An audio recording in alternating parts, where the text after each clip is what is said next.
We turn to the COVID pandemic as cases fall across the globe. Here in the United States, the Delta variant still rising at a rapid pace. Officials with one message: this is a public health crisis.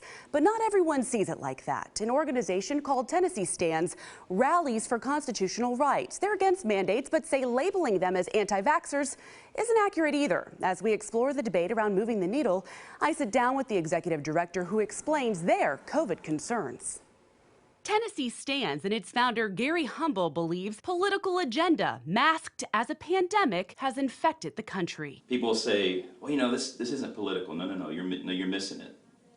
Everything is political. After 18 months of COVID conversations, he questions what is the truth. Right now, I think the general sentiment is there's a significant amount of distrust because of the conflicting information that continues to come out, the shifting goalposts that comes from not only the healthcare industry, but our elected officials. Humble doesn't deny the virus is real, but isn't sold on how serious it is, blaming in part a lack of universal standards for classifying case numbers, hospitalizations, and deaths. It's scary that we're not supposed to question those things, and if you do, you're demonized, you're un-American, you're a hateful, selfish person. Transparency from all sides and about all treatment options is what Humble needs to make an informed decision either for or against the vaccine. Would you classify those that feel this way as anti-vaxxers? So no, I'm not an anti-vaxxer. I think vaccines historically have done some really good things. Does that mean that every vaccine is the same? Disregard that one vaccine may have been tested for decades,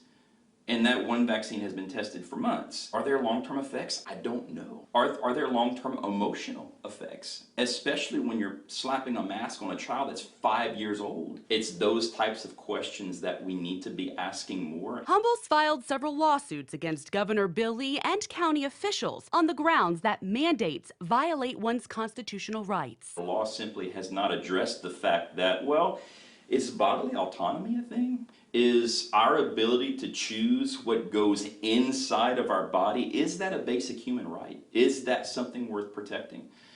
I would say emphatically yes. So for you, this issue is less about the vaccine and more about civil liberties? Yeah, 100%. So what do we do so that more people don't die? What is our individual responsibility in all of this? We all have a responsibility to each other to do whatever we can to figure out what's going on and fix it. We need to stop demonizing each other so that we can actually have the conversations that are necessary. While respecting the rights of those who need time, he says, to decide if the vaccine is right for them. Hear more of this conversation now at WKRN.com.